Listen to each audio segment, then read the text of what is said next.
Does it have like that typical horror movie stupidity, like like you're saying in like the Barbarian or Barbarian, where the the girl goes downstairs? Is there any moments where they, because I mean, you got to have stupid characters in horror movies. Here's the thing: there's ignorance. What it does is it's very good about characters only know certain things in certain situations. So you're sitting there saying, "Don't do that," but you understand why they're doing it because their character up until that point is motivated to do that. The first movie we have here today to talk about is Weapons. This is the latest release from writer director Zach Cregler. This guy, his last movie was Barbarians. Came out 2 or 3 years ago. Lawrence, did you see Barbarians? Have you seen that Yep. yet? Yeah. Yeah. So we did Barbarians, or Barbarian, I think it's singular, Barbarian, and this is his latest release. Um, it's a story of a bunch of kids in a classroom. I think they're like fourth graders or something. It's definitely grade school. I can't remember the exact grade, third, fourth grade. Let me just say it. Third grade. It's third grade. Third graders disappear, except for one student, all disappear from a single classroom. And there's video cameras of the kids running off at night. And it's essentially a mystery. What happened to these kids?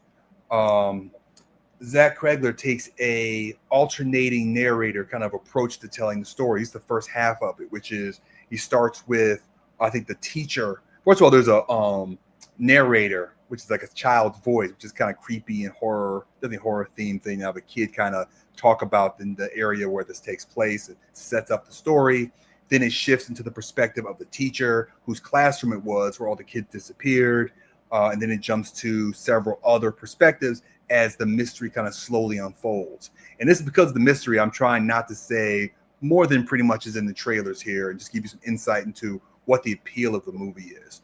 So it's a horror movie, but one thing I would say for those that are interested in going to see it and haven't seen it yet is that it's not particularly, it's kind of creepy the whole time, but there aren't really a lot of scares during the first 60% of it. There are a couple jump scares they honestly throw in to kind of keep you awake, keep you interested in what's going on because it's a horror movie.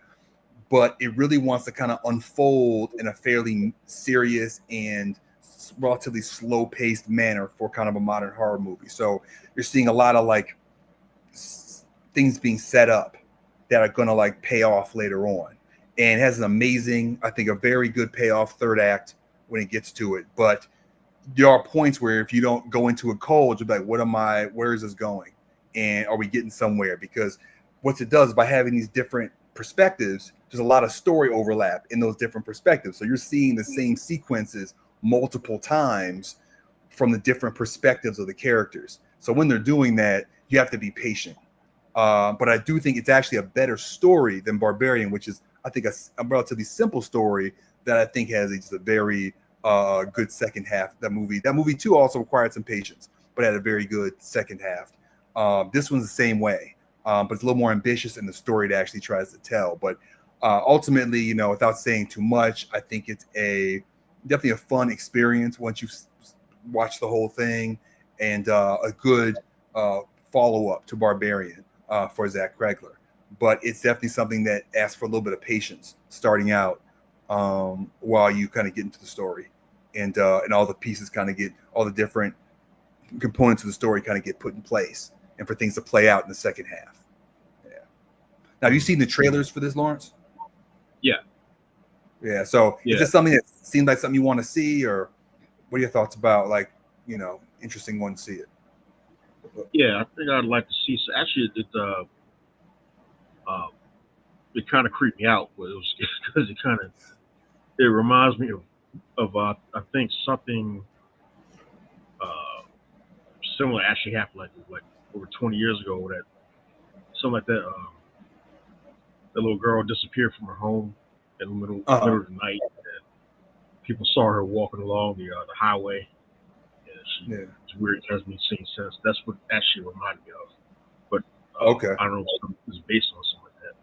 But yeah, I really am interested getting around to seeing this stuff. Okay. It's Barbarian. I did like Barbarian. I think that was pretty good. Yeah. That was a pretty good film. So I'm kind of interested to see you know, his follow up to that film. Yeah, yeah. And It's real interesting though. Is the payoff worth it? it absolutely is. It's very similar in Barbarian in that sense that if you have patience with it, it definitely pays off. Barbarian, I felt, especially because it was the earlier project by this person. I got to like halfway through it. I was thinking about like, do I even want to finish watching this? Because it was not a lot going on the first 50% of that movie.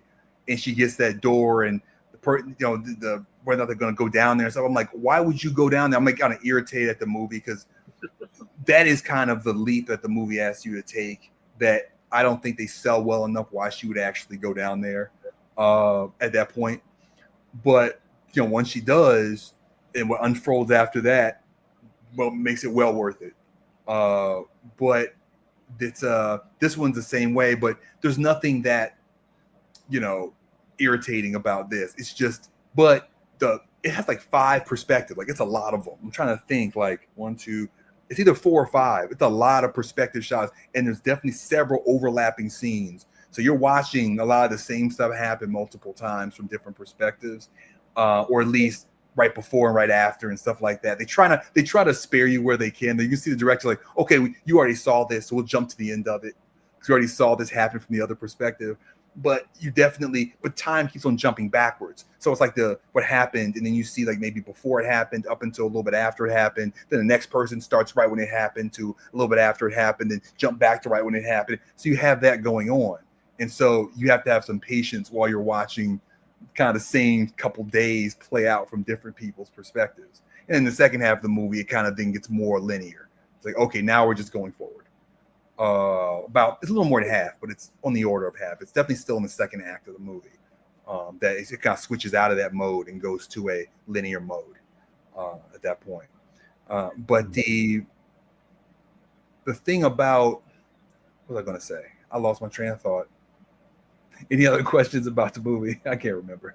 So you said it was all linear, so spot on like the different perspectives. No, I'm saying it isn't linear. So the first half of the movie, from the different perspectives, time jumps backwards as it switches perspective. Generally, it's not connecting linear with the perspectives. It's going backwards. So that's where the patience comes in.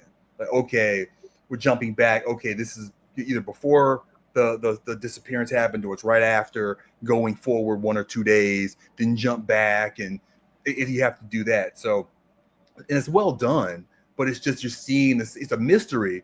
But you're seeing the same story, part of the setup over and over again from different angles, and there's some you're getting additional information, of course, from the new scenes. But you're still doing that.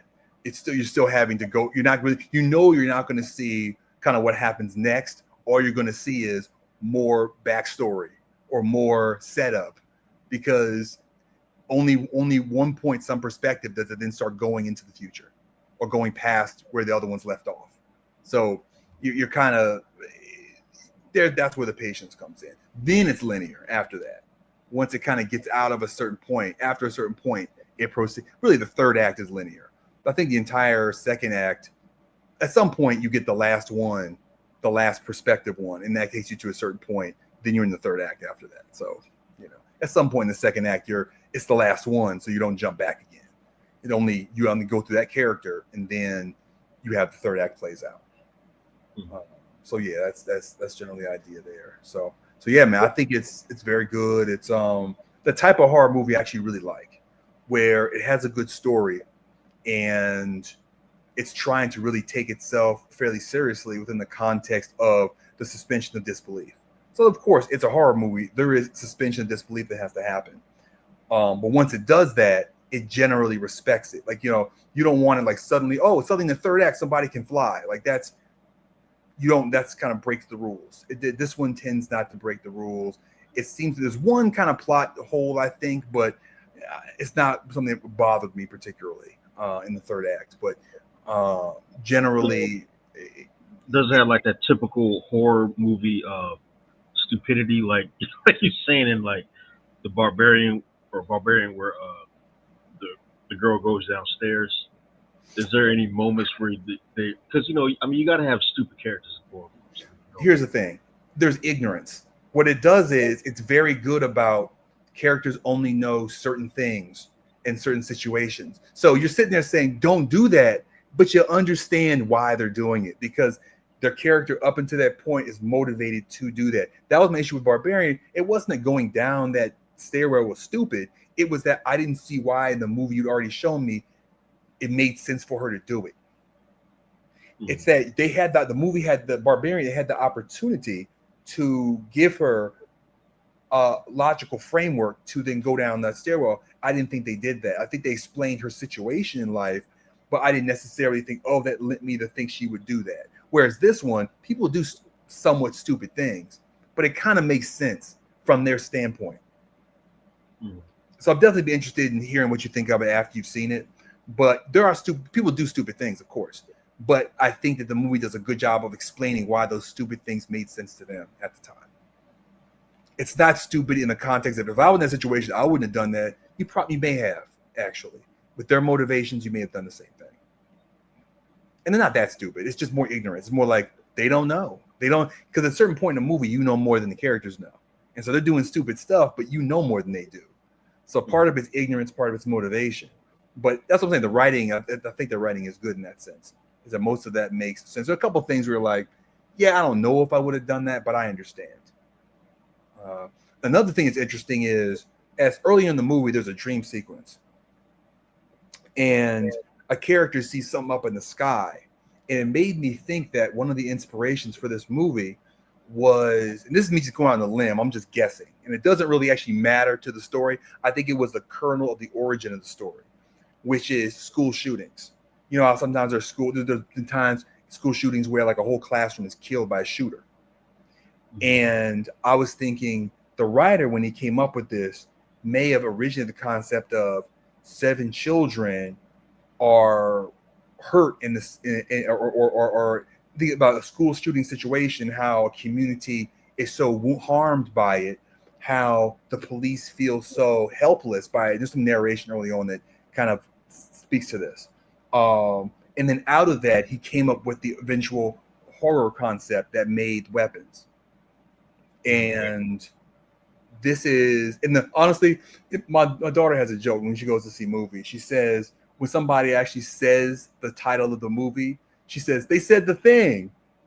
There is a point in this movie where somebody says The Thing.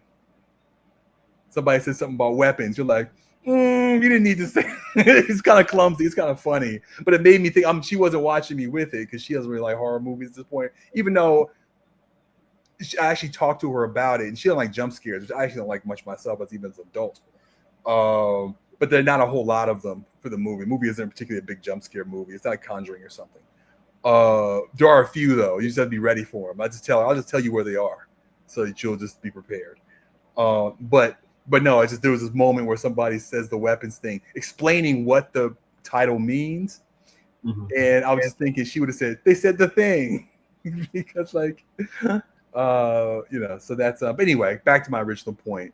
I think I kind of felt like because of that dream sequence and something that was in it, it made me think that school shootings and how spiritually harmful that is to a community was part of what inspired the writer to come up with the story, even though ultimately it's not really about school shootings. It's just, I don't know, you'll see when you see it, but there's something in one of the dreams that you're like, that's interesting. Like that made me think it's almost like a little thing, like the leftover, like kernel of this is where I was coming from with this, even though I go off in a different direction for the purpose of the story.